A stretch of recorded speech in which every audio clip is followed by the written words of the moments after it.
Os filisteus são frequentemente lembrados como os principais antagonistas de Israel no relato bíblico, especialmente no período dos juízes e da monarquia unida. A imagem dos filisteus como inimigos implacáveis e, em certos aspectos, superiores militarmente a Israel, deixou uma marca inegável na narrativa bíblica.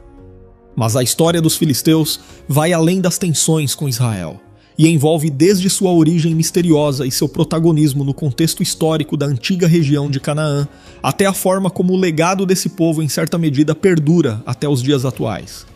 Inclusive, esta é uma curiosidade de muita gente. Quem seriam os filisteus hoje? Será que é possível identificar algum remanescente desse antigo povo? O que realmente aconteceu com os maiores rivais de Israel na Bíblia? É exatamente sobre isto que falaremos neste vídeo. Historicamente, a importância dos filisteus se estende pela região costeira do sudoeste do território que posteriormente ficou conhecido como Palestina, onde dominaram a chamada Pentápolis Filistina, um conjunto de 5 cidades estrategicamente posicionadas. Estas cidades-estado formaram uma das mais avançadas e desafiadoras organizações políticas em meio a povos tribais, estabelecendo um sistema de governança centralizada e militarmente preparada, com a capacidade de liderar ataques coordenados e defender-se de inimigos externos. Mas antes de tudo, precisamos falar sobre a origem dos filisteus, um tema que envolve muito mistério, pois esta é uma questão que tem intrigado estudiosos e arqueólogos há séculos. Os filisteus eram conhecidos por seu caráter guerreiro e suas habilidades culturais, e sua chegada e assentamento na região costeira de Canaã representam um marco na história do Antigo Oriente Próximo. Os filisteus são frequentemente identificados como parte do grupo dos povos do mar, uma coalizão de populações migrantes do final da Idade do Bronze que se deslocaram do Egeu para a costa leste do Mediterrâneo, causando tumulto por onde passaram.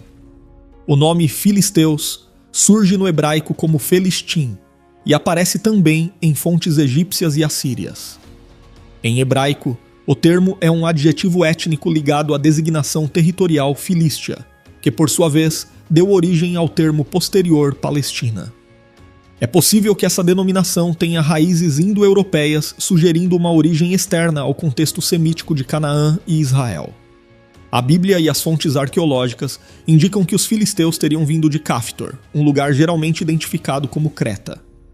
Essa origem é corroborada por termos como queretitas, associados aos filisteus, que possivelmente significa cretenses. As narrativas bíblicas, especialmente em Jeremias e Amós, e os registros arqueológicos, apontam que o território de Creta e outras áreas do Egeu podem ter sido as origens dessa migração para Canaã. A cerâmica e as influências culturais dos filisteus, identificadas como micênicas ou cipriotas, reforçam sua conexão com o mundo do Egeu, onde as culturas micênica e minoica floresceram na Idade do Bronze. Em registros egípcios do reinado de Ramsés III, por volta de 1188 a.C., os filisteus aparecem mencionados entre os povos do mar, um grupo de imigrantes que buscava novas terras e recursos, reforçando sua identificação como invasores estrangeiros que chegaram à região da antiga Canaã. De acordo com registros egípcios, eles participaram de invasões que resultaram na queda de civilizações poderosas, como a dos hititas e de cidades-estado da Síria. A incursão mais significativa dos povos do mar contra o Egito aconteceu justamente sob Ramsés III, que se orgulhava de tê-los derrotado e impedido sua entrada no território egípcio. Embora vários partidos dos povos do mar tenham sido expulsos, outros, incluindo os filisteus, foram autorizados a estabelecer-se em Canaã, onde a influência egípcia ainda era forte. Contudo, parece que apesar da origem externa, a chegada dos filisteus a Canaã não foi uma invasão massiva e destruidora, mas uma migração e colonização gradual. Eles se estabeleceram inicialmente na planície costeira, subjugando a população local e misturando-se com os cananeus. Não houve uma substituição cultural completa, mas sim uma fusão de tradições, que incluía o idioma e muitos aspectos religiosos e materiais dos habitantes de Canaã. A Bíblia menciona os filisteus em tempos anteriores, nas narrativas dos patriarcas Abraão e Isaque, que interagiram com Abimeleque, rei de Gerar. Embora essa menção possa parecer anacrônica para alguns estudiosos, ela sugere que já havia alguma forma de contato entre grupos relacionados aos filisteus e as terras de Canaã, em períodos bem anteriores ao grande movimento dos povos do mar, no final do segundo milênio antes de Cristo. Algumas teorias defendem que mercadores e colonos egeus estabeleceram entrepostos comerciais na região muito antes da migração em massa, possibilitando uma base para a futura ocupação filistina. Os filisteus trouxeram para Canaã uma cultura rica e variada, influenciada por suas origens egeias, suas experiências de migração e as interações com as culturas cananeia e egípcia.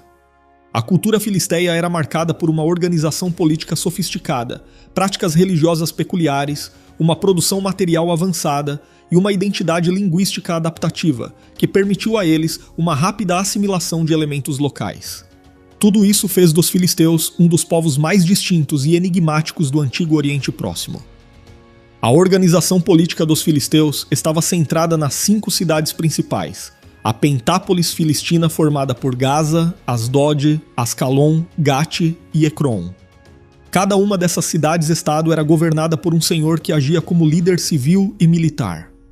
Esses 5 líderes formavam um conselho que decidia os assuntos de interesse comum e questões militares, uma estrutura única e coesa, que dava aos filisteus uma vantagem organizacional sobre seus vizinhos, especialmente Israel, cuja organização tribal era menos centralizada. Os senhores eram responsáveis tanto pelo governo de suas respectivas cidades quanto pelas aldeias circunvizinhas, e tinham autoridade para convocar o povo, decidir sobre questões militares e oferecer sacrifícios aos deuses em nome da comunidade. Embora cada cidade mantivesse sua autonomia, os senhores das cidades-estado uniam suas forças em tempos de guerra ou em resposta a ameaças externas, o que reforçava a capacidade de defesa da Filístia e ampliava seu poder regional. Já a língua dos filisteus permanece um enigma, pois até hoje não foram descobertos textos que possam ser diretamente atribuídos a eles. Alguns estudiosos acreditam que, ao chegar a Canaã, eles adotaram rapidamente a língua semítica local, facilitando a comunicação e assimilação com a cultura cananeia, ainda que expressões de sua língua original provavelmente tenham sido mantidas mesmo após essa assimilação linguística. Mais tarde, no período pós-exílico, os descendentes misturados dos filisteus falavam um dialeto próximo ao aramaico, conforme mencionado em Neemias 13:24. Quanto à religião dos filisteus, esse é um campo parcialmente compreendido, mas fontes bíblicas e arqueológicas revelam que eles adotaram algumas divindades semíticas de Canaã, como Dagon, Astarote e Baal-zebub. De acordo com o relato bíblico, Dagon parece ter tido certo destaque no panteão filisteu, e era adorado em templos em Gaza e Asdod. Também havia templos dedicados a Astarote em Ascalon e Bet-Sean, e a Baal-zebub em Ecrom. A prática de adivinhação era comum entre os filisteus, e eles eram reconhecidos como reputados adivinhos, indicando a importância que davam à religião para decisões civis e militares. Os filisteus também usavam imagens portáteis de seus deuses durante batalhas, conforme registrado no segundo livro de Samuel, capítulo 5 e versículo 21. Sacrifícios e rituais eram conduzidos para celebrar e honrar esses deuses, e existiam sacerdotes e adivinhos responsáveis por tais práticas, especialmente para afastar pragas ou obter conselhos em momentos críticos, como demonstrado na narrativa do retorno da Arca da Aliança de Israel em 1 Samuel 6. A cultura material dos filisteus é rica e representa uma das poucas evidências diretas de sua identidade. A cerâmica filisteia é um dos artefatos mais distintivos, sendo facilmente reconhecível por suas decorações em espiral, figuras estilizadas de pássaros e padrões geométricos tingidos em tons de vermelho e preto. A iconografia egípcia em Medinet Habu retrata os filisteus com capacetes emplumados e roupas características do Egeu, como saiotes curtos, e equipados com lanças, espadas longas e escudos circulares. Os filisteus também monopolizavam, de certa forma, a tecnologia de fundição de ferro, e durante um tempo eles chegaram a proibir que os israelitas tivessem ferreiros. Esse controle da produção de armas de ferro dava aos filisteus uma vantagem estratégica. Falando nos israelitas, é inegável que a história dos filisteus está intrinsecamente ligada ao povo de Israel, especialmente nas narrativas bíblicas, onde o povo filisteu surge como o maior antagonista durante os períodos dos juízes e do início da monarquia. desde os primeiros conflitos até as grandes batalhas que definiram os contornos políticos da região, sem dúvida, a relação entre os filisteus e os israelitas marcou a história da antiga Palestina. Como já foi dito, a primeira menção aos filisteus na Bíblia ocorre ainda no tempo de Abraão e Isaque, que tiveram encontros com líderes filisteus em Gerar. Portanto, parece que naquele tempo grupos egeus já tinham se fixado em Canaã, ainda que sem o poder político e militar dos filisteus posteriores. No período dos juízes, no entanto, a relação entre Israel e os filisteus se tornou muito mais hostil. O juiz Sangar foi alguém que livrou os israelitas da opressão dos filisteus, impondo-lhes uma derrota memorável. No entanto, mais tarde os filisteus voltaram a causar problemas para Israel. Sansão é uma figura icônica desse período, um herói israelita que simbolizava a resistência contra a opressão filisteia.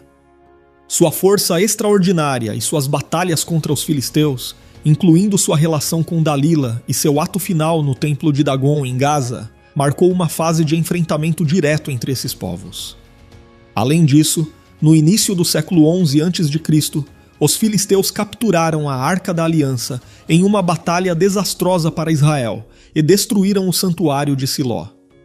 Esse evento foi um golpe devastador para os israelitas e representou o ápice da dominação filisteia na região. Provavelmente devido ao crescimento da ameaça filisteia e de outros povos estrangeiros na região, Israel percebeu a necessidade de uma liderança centralizada. Esse contexto levou à unção de Saul como o primeiro rei de Israel, estabelecendo a monarquia como forma de governo para unificar as tribos contra seus inimigos. Saul enfrentou os filisteus em várias ocasiões, incluindo a célebre batalha em Miquimás, onde Israel obteve uma vitória importante, mas temporária. Em Éfes-Damim, os filisteus desafiaram Saul, e foi nesse contexto que Davi enfrentou Golias, o gigante guerreiro filisteu, ganhando fama e popularidade entre os israelitas. Esse enfrentamento, contudo, não foi apenas uma vitória militar, mas principalmente uma demonstração da glória e do poder do Deus de Israel sobre o panteão filisteu. Porém, a crescente rivalidade entre Saul e Davi fez com que o jovem guerreiro promissor de Israel buscasse refúgio entre os próprios filisteus, tornando-se um vassalo de Aquis, rei de Gate. Esse fato, de certa forma, ilustra a complexidade das relações entre os dois povos, com Davi operando como uma figura ambivalente, ao mesmo tempo aliado e futuro inimigo dos filisteus. Mais tarde, após a morte de Saul na Batalha do Monte Gilboa, onde ele e seus filhos foram derrotados pelos filisteus, Davi finalmente se tornou rei das tribos unificadas de Israel e iniciou uma série de campanhas que resultaram na derrota final dos filisteus como uma força militar significativa na região. Davi expandiu o território israelita e submeteu a Filístia, destruindo a base de poder filisteia e impondo sua própria hegemonia sobre aquele território. No entanto, mesmo após a derrota e submissão dos filisteus sob Davi, a Filístia continuou a existir como uma entidade autônoma e a interferir em conflitos regionais.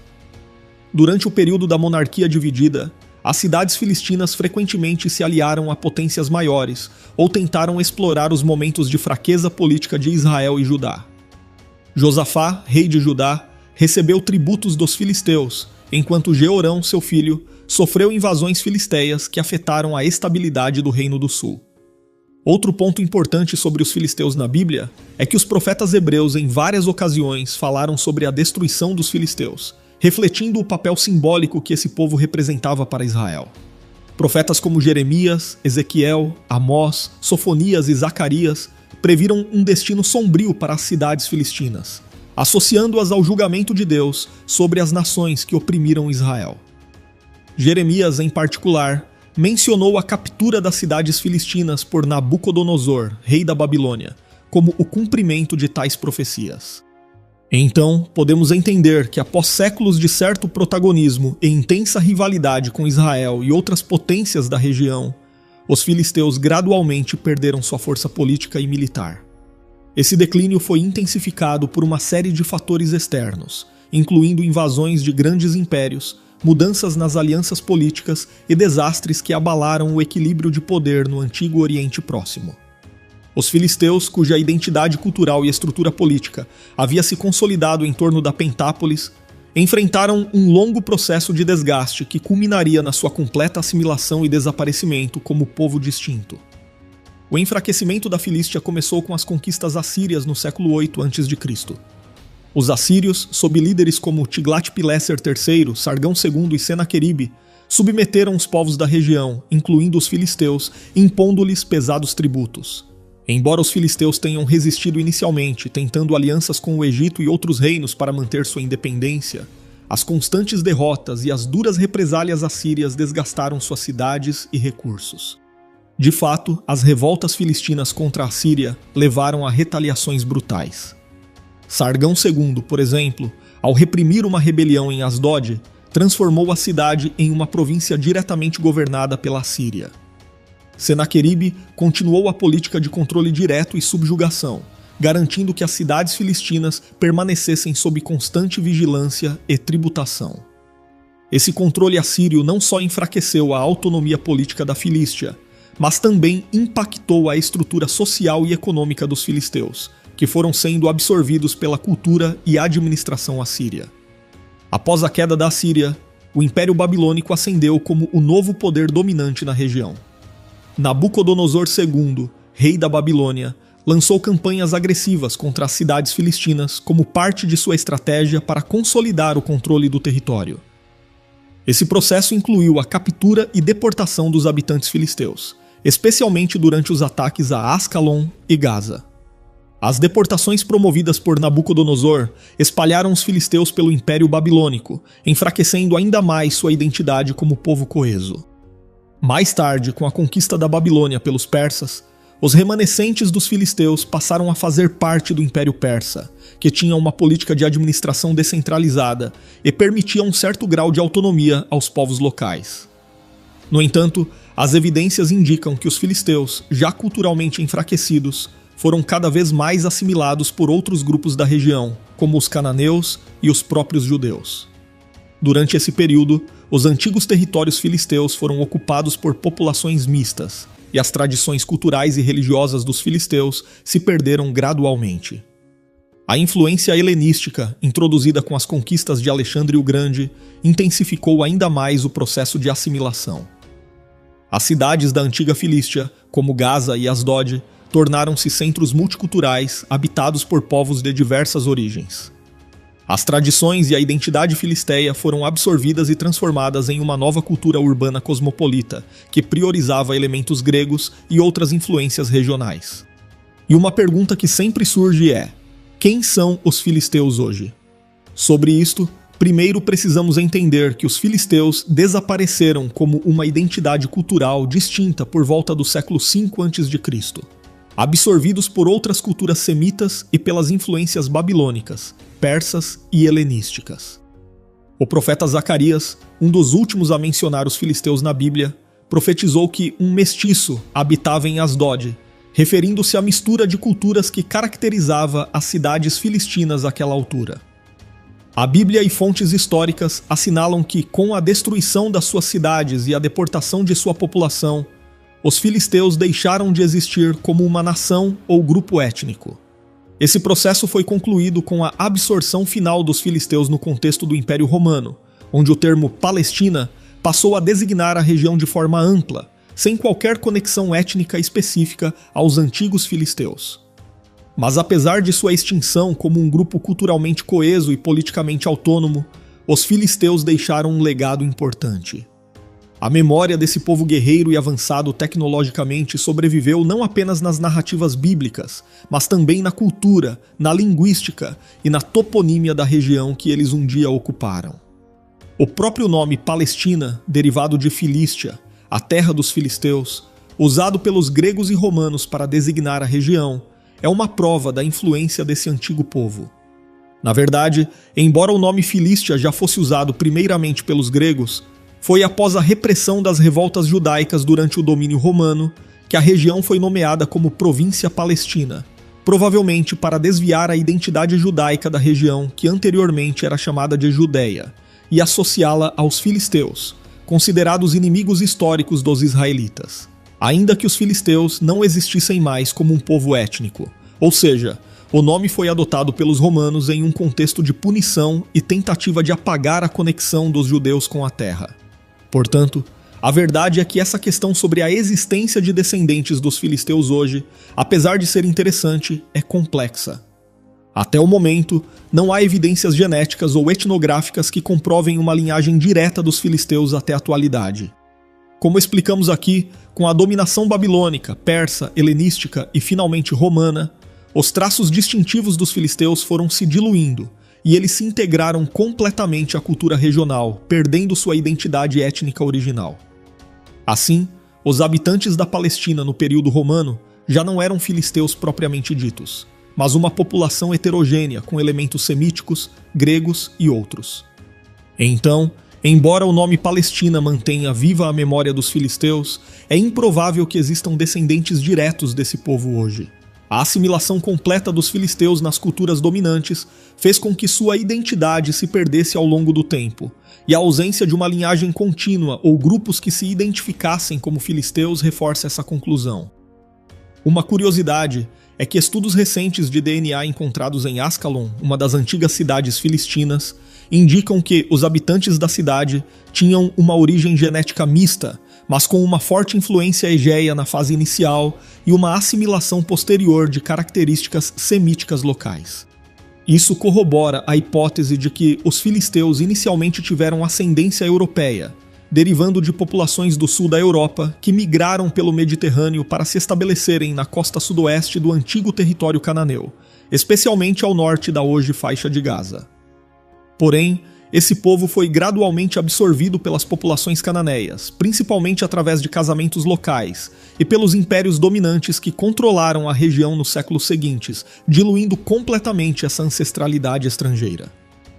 Então, os palestinos que habitam a região de Gaza, nos tempos modernos, por exemplo, não podem ser identificados como representantes dos antigos filisteus, mas como resultado de uma mistura muito complexa de povos ao longo de milênios, incluindo cananeus, israelitas, assírios, babilônios, egípcios, gregos, romanos, árabes e outros.